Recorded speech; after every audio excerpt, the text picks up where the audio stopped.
There's a Snoopy team leader on board USS Russell in position 32588 north, 11906 west, operating in the SoCal op area with course 034 true, speeds 15 knots at time 0937 Zulu. We have visual of one possible UAS with course 034 true, contacts operating at a range of 4,000 yards. Flashing red, green, and white solid lights seen. 010 relative, strike 1. 010 relative, strike 1, yeah. 280 relative, strike 2.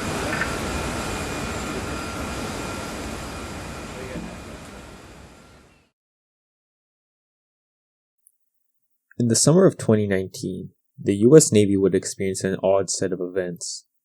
Drones were seemingly coming out of nowhere and harassing vessels docked off the coast of California. They would fly over and around the ships for extended periods of time before disappearing into the night. 4 years later, it seems as if we are no closer to knowing their origins.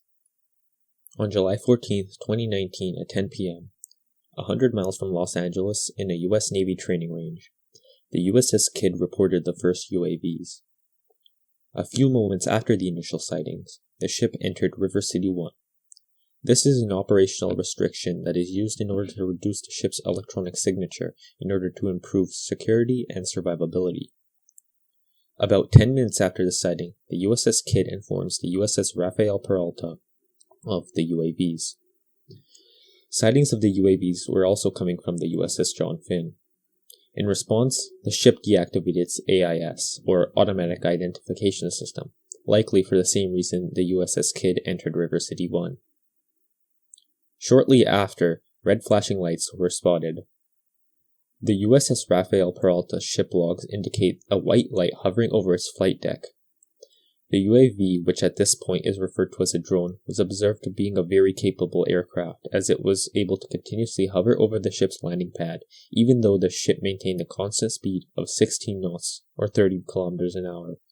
The drone was also flying in low visibility conditions, and at this point had been airborne for over 90 minutes, making it an extremely capable aircraft and unlikely to be any commercially available drone. To further complicate things, few civilian ships were operating in the area at the time. To the north of the Navy ships was the bulk carrier, MV Bass Strait. To the south of the three ships was the Liberian oil tanker, Sigma Triumph. The ORV Alguira, a small catamaran, was off the west tip of San Clementine Island. Other ships may have been present in the area, however to do so, they would have been operating with their AIS turned off. The following day, the drones returned. At 9 p.m., the USS Kidd made first contact.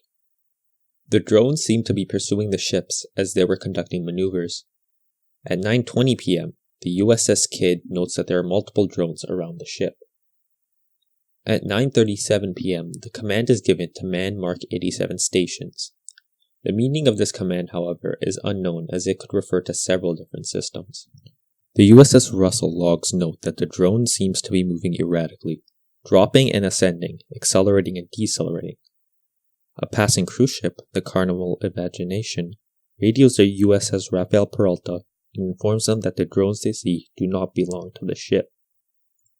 At this point, 5 or 6 drones can be seen nearby. The incident continues far into the night, with the last recorded sighting occurring at 12 a.m.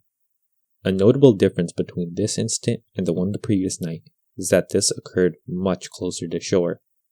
From declassified email records, the formal investigation seems to have begun on July 17th, however it referenced phone conversations that occurred previously.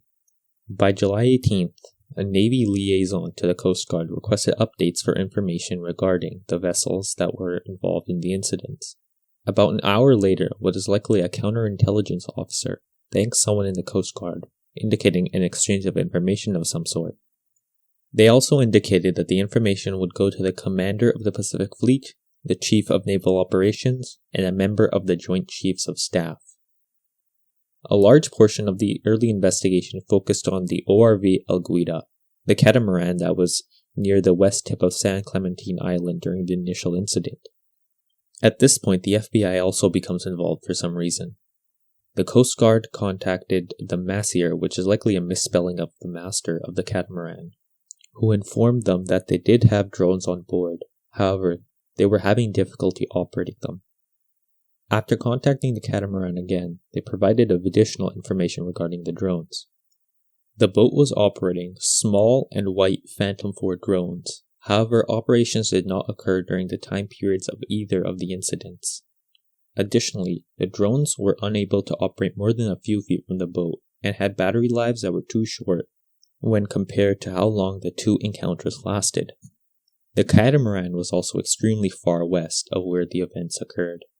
After ruling out the ORV El Guida's involvement, the investigation shifted inwards. Considering the size of the U.S. Navy, it is not unlikely that one of their own drones were responsible, and an error caused the crew of the ship to not be notified. This, however, was also quickly ruled out after a representative from the Fleet Area Control and Surveillance Facility informed the investigators that UAVs were only operated by the Navy in controlled areas and provided a map of active UAVs. Notably, this map did not match the occurrences on the 14th and 15th. A spreadsheet containing the scheduled drone activity was also provided, although the contents are entirely redacted. At this point, the investigation had hit a wall, and the intent of the drones was still unknown. The final email log occurred on July 25th and referenced a briefing about the drones. Freedom of Information Act or FOIA requests that were filed regarding the briefing were denied due to classification level. Coincidentally, the drones seemed to reappear after the investigation had slowed down. At 1:20 a.m., the USS Kidd detected activity which lasted for 32 minutes. On the night of the 30th, the ship once again detected activity at 2:15 a.m. By 3:27, it had stopped. On the night of July 30th to 31st, the USS Paul Hamilton observed 4 drones which approached within 200 yards of the ship. Unlike the other instance, the drones were visually identified as being quadcopters. The drones proceeded to use either a searchlight or a camera at the bow and the bridge of the ship. The report declares that the drones were most likely involved in surveillance of the ship. Most notably, however, the ship did not deploy any countermeasures against the drones. These drone flybys do not seem to be a new occurrence, however, as indicated by the report. In 2017, the USS Chaffee began being followed by 2 drones while in Hong Kong. One of the drones then proceeded to land on the deck of the ship. After securing the drone, the crew was advised to turn it over to Naval Criminal Investigative Services, or NCIS. The incident was then classified as surveillance of the ship. 4 more incidents occurred in the general area of Hong Kong. The focus of the investigation then shifted to the MV Bass Strait. The Hong Kong flagged bulk carrier was positioned just north of the 3 ships during the July 14th encounters.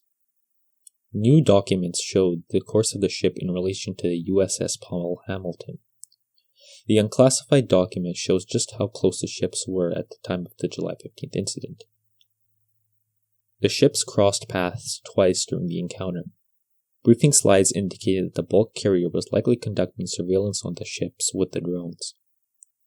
An email sent on July 15th corroborates this detail with images and video. Other ships involved in the incident also conducted briefings regarding the incident shortly after. Newly available documents also included videos that were previously leaked by Jeremy Corbell. The USS Bunker Hill at one point detected the drones reaching altitudes of 21,000 feet. The briefing slide also indicates that the drones were quadcopter style. Oddly enough, however, the USS Ralph Johnson noted that the drones were operating in a safe and a professional approach.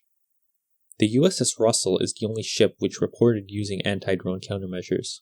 A photo of the drones was included in this report. The new documents also brought to light incidents which occurred earlier in the year. In March of 2019, the USS Harper Ferry reported 9 drones flying above the ship. A public affairs statement added that the drones were likely conducting collections operations on the ship.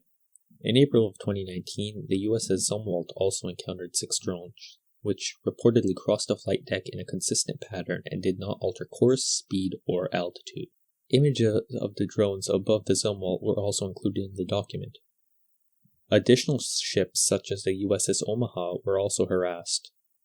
Documents suggest that the US Navy has had at least 8 encounters with drone swarms in waters off California. After 4 years, the origin and purpose of the drones is still unknown, to the public at least, as many of the comments under several of the articles mention that the Navy likely would not have released information if they still did not know where the drones came from. If an active investigation was still ongoing, why would the Navy be releasing information, possibly letting the perpetrators know that they were being looked into? From this, it seems that the Navy likely knows where the drones came from, however, they have not released that information to the general public for some reason. Another theory is that the US military is testing advanced drone technologies against their own ships. This would provide an adequate simulation of the drone's performance against a near-peer enemy and provide insight on how the ship's crew would react to future drone swarms in the combat theater. This explanation has its flaws, however, as surely there are better ways to test drone technologies than unannounced harassment of your own vessels. The final and most well-accepted theory is that the drones came from the MV Bass Strait. The Navy indicated during a briefing that there is a good chance that the bulk carrier was conducting surveillance on the ships. The photos included seem to show a drone hovering near the ship as well. However, these could also be ship-produced emissions. If this is the case, it would still leave the question of what kind of drones were used. They seem to be capable of feats that even modern military drones cannot manage. They were seen accelerating up to 138 knots, operating in low visibility conditions for extended periods of time. This only leaves hostile foreign nations as possible culprits, as no independent actor would be capable of producing or modifying drones to this extent. Whatever the case may be, it's likely that the public will not see the full explanation for several more years, or until someone submits enough FOIA requests. Regardless, this is an extremely odd set of circumstances.